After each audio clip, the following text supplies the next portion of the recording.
Good morning everyone mga kasalad master, and today I'm with Chef Carla, and Chef Carla is gonna teach us to cook a very famous recipe which is the Puto Seco! Yan, so guys, we're back!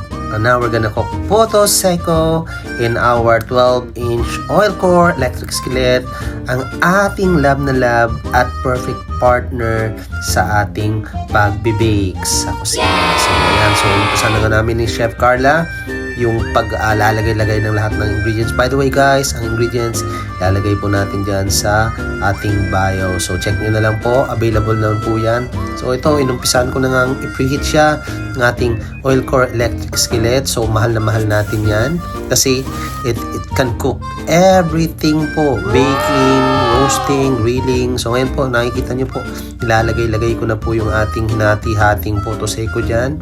So yan, so by the way, pinreheat ko pala yan from 230, tapos binabaan ko ng 150 and 10 minutes, 5 minutes each side, at luto na po yung ating Puto Seco. Napakasarap po talaga na pagluto sa ating salad master. O tikiman na!